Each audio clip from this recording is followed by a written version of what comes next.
भैया എന്നാ ഉണ്ട് വിശേഷം? എന്നാ ഉണ്ട് വിശേഷം? നമസ്തേ. ആ എന്നാ ഉണ്ട് വിശേഷം? ഭയ്യ കുറച്ച് നേരമായിട്ട് എന്നോട് പഞ്ചാബിയിൽ സംസാരിച്ചുകൊണ്ടിരിക്കുകയാണ്. पंजाबी से बात कर रहा है, मैं बोला आप पंजाबी से बात करो, मुश्किल नहीं है, मैं मलयालम में बात करेगा, इसलिए मैं आपको अभी पूछा कैसा है। मैं ठीक हूँ। हाँ हाँ मैं ठीक हूँ। आप पंजाबी में पूछो। और की हाल चाल है तेरा? सब कुछ बढ़िया। ठीक है, तगड़ा कर प्रो सब बढ़िया। हाँ कहो लग गया राजस्थान जाके 50% ठीक है। अभी मैं बहुत खुशी में है, 3 दिन से खुशी में है। आप जैसा लोगों को मिलता है, पहला ऐसा नहीं है, इंसान को मिलता है बहुत कम मिलता था, जानवर ज़्यादा था उधर।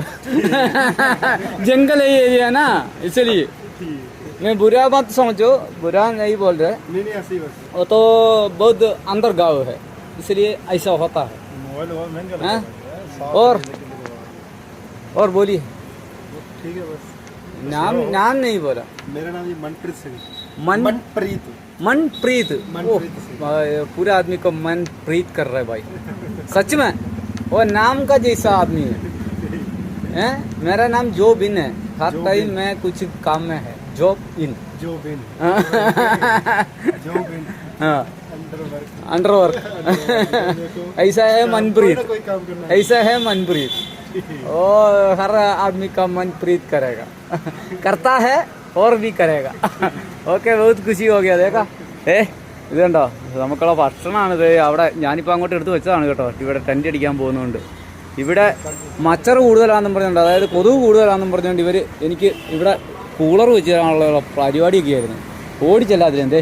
ഈ പുള്ളിയാണ് മെയിൻ ആൾ, ഇവിടുത്തെ മെയിൻ മേസ്ത്രിയാണ്. അടുത്ത മേസ്ത്രി പിന്നെ 2 ആൾക്കാരുണ്ടായിരുന്നു, അവർ വീട്ടിൽ പോയി. അപ്പോൾ അതെ മറക്കണ്ട, ഗുരുനാനാക്ക് സൈക്കിൾ സ്റ്റോർ. അപ്പോഴത്തെ നമ്മൾ ഗംഗാനഗറിലോട്ടുള്ള യാത്രയിലാണ്. ഹൈവേ 911 യാത്ര ചെയ്യുമ്പോൾ നമുക്ക് കാണാൻ പറ്റുന്നത് അമ്പരചുംബികളായ മുഖക്കുഴലുകളാണ്. കട്ടക്കമ്പനിയുടെയാണ് കേട്ടോ, കട്ടക്കമ്പനികളാണ് ആ കാണുന്നത് മുഴുവൻ ഇഷ്ടിക ചൂളകൾ.